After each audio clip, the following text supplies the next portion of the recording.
জুলাই গণঅভ্যুত্থানে মানবতা বিরোধী অপরাধে অভিযুক্ত ক্ষমতাচ্যুত প্রধানমন্ত্রী শেখ হাসিনার ফাঁসির রায়ে সন্তুষ্ট জুলাই শহীদদের পরিবার।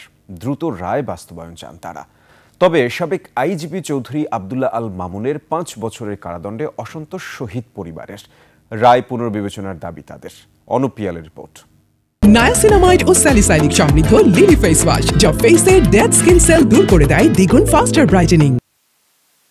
ক্ষমতাচ্যুত সাবেক প্রধানমন্ত্রী শেখ হাসিনার রায় ঘোষণাকে কেন্দ্র করে সোমবার সকাল থেকেই আন্তর্জাতিক অপরাধ ট্রাইব্যুনালে আসতে থাকেন জুলাই শহীদ পরিবারের সদস্যরা। জানান এই রায়ে সন্তুষ্ট তারা। শেখ হাসিনা এবং আসাদুজ্জামান কামালের ফাঁসির যে রায় দেওয়া হলো এতে আমরা অত্যন্ত খুশি আছি। প্রায় ১.৫ বছর ধরে আমরা অপেক্ষায় ছিলাম কবে আমরা আমাদের খুনিদের সাজা আমরা দেখব। আজকে আদালত রায় প্রদান করেছে। রায় সন্তুষ্টির কথা জানান জুলাই অভ্যুত্থানে নেতৃত্ব দেয়া নেতারা। হাজার হাজার আমাদের ভাই বোনদেরকে শহীদ করেছে, সেই খুনে হাসিনার আজকে মৃত্যুদণ্ড ঘোষিত হয়েছে।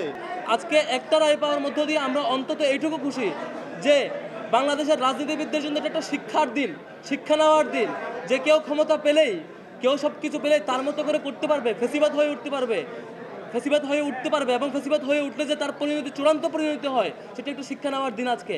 তবে সাবেক আইজিপির রায়ে সন্তুষ্ট নন শহীদ স্বজনরা। চৌধুরী আল মামুন তার যে রায়টি এসেছে তাকে সেটি আমরা প্রত্যাখ্যান করছি এবং সেই রায়ের বিরুদ্ধে আমরা আমাদের শহীদ পরিবার এবং আহতদের পক্ষ থেকে আমরা উচ্চ আদালতে আপিল করব।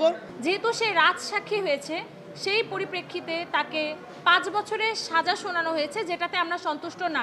আমরা সরকারের কাছে এবং আদালতের কাছে আবেদন জানাবো যেন তার এই রায়টা পুনর্বিবেচনা করে তাকে যাবজ্জীবন দেওয়া হয়। প্রত্যাশা দ্রুত দেশে ফিরিয়ে এনে বিচার বাস্তবায়নের। শুধু রায়তেই আমরা সন্তুষ্ট না, আমরা চাই যেই দুইজনের ফাঁসির রায় শোনানো হয়েছে তাদেরকে যেখান থেকে পারবে এই সরকার ধরে নিয়ে আসবে এবং যত দ্রুত সম্ভব তার যে রায় সেটা কার্যকর হবে। এই মাফিয়ারে ভারত থেকে টেনে হেসড়ে যার যে যতটুকু প্রাপ্য ততটুকুই এই ঢাকার রাজধানীতে বাংলাদেশে মঞ্চ করে ফাঁসির